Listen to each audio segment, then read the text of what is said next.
Class? Yes. I'm Mrs. Zeltzer. I hope you remember me from our brain gym activity. But today we're going to learn one really important thing. J.P. Guilford, psychologist and theorist about intelligence. He lived from 1897 to 1987. Class, look at your partner and teach. How old was this guy when he died? 9489. Right, great. We have here two figures, and this is what I want you to remember from our talk today. One of these is the symbol of intelligence, a structure of intelligence, a model of intellect. The other one, stupidity. Which one? Which one which? I'm going to pass it around. If you're so inclined to solve that, feel free and go ahead.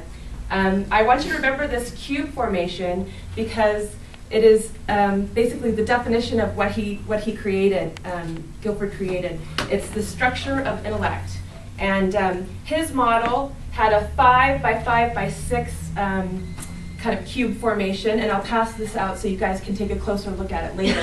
But the reason it's important to me is because this little cube was the bane of my existence in 1980 when I was in a gifted class, probably thrown in there from Thurman's research. I received the differentiated instruction in that emergent curriculum format.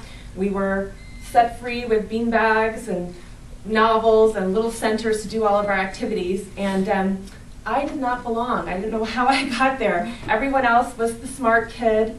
Everyone else was really good at math and had great grades, and here I was, social, talking, getting in trouble, only got good grades in the subjects I was interested in. And so if I didn't feel like I belonged then, as soon as this guy was invented, I think it was about 1980, it came out, these were like brain game, school-issued things for us in the gifted class, and everybody loved them. They were turning, twisting every which way. It became a contest. Everybody tried. How long did it take you to do your Rubik's Cube? I want you to go turn to your partner and tell them how long it first took you to solve a Rubik's Cube. 20 years. I get two sides and I'm like, I don't remember. I remember following. Wow. So if you didn't solve the Rubik's Cube, you were in the same position as me. But I was in a class full of students who could do this all day. Mine sat on my desk like this. I quickly realized if I moved it in 4 different directions, the perfection was destroyed. I again stood out like the one stupid kid in the gifted class, and I swear this happened, that they retested me at this point. My mom says that's not true, but I certainly felt like this was saying I was not smart because I was not doing my Rubik's Cube. Now the reason why Guilford was so exciting when I read about him is that his model for intelligence included a different type of intelligence for each one of these little cube cells. So imagine his was 5 by 5 by 6. Teach your partner how many multiple intelligences that would be in the structure of intellect. Teach. 150. Right, 150, and got the right answer right there. So not only did he allow for the possibility of 150 types of intelligences, but he empirically valued over 100 of them while he was alive. And so that allows for what? 50 more to be discovered. And he's laid the foundation for where they'll be discovered. And the reason he did this was to allow for creativity. He allowed that some people were really smart in one direction, but how do you measure creativity? And his model allowed them to do that.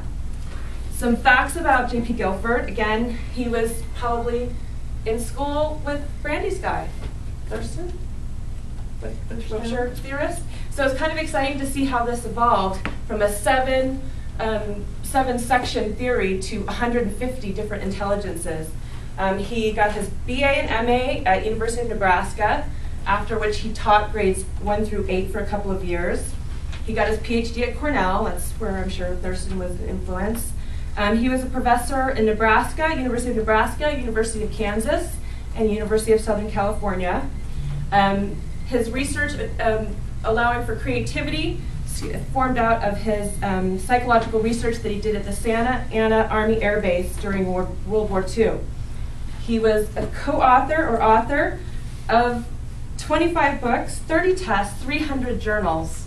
So prolific in his 90 years. He defined intelligence as a systematic collection of abilities or functions for the processing of information of different kinds in various ways.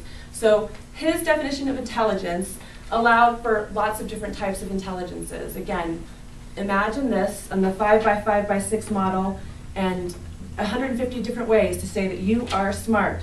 So if I had really understood the cube back in my GT class, I may not have felt like I didn't belong. His other contributions were in experimental and statistical psychology, and he also, again, was known for the psychometric, measurement of psychology, and he used that for his evaluations and testing. So I think that's it, right? Like I said, they have verified over 100. An example would be reasoning and problem-solving skills. They can be subdivided into 30 different categories. I'm going to pass out the cube, but what did we decide? We're smart by the cube or we're stupid by the cube? I'm smart. Smart by the cube. Smart by the cube. Stupid. All right, class. Any questions? Then that's it.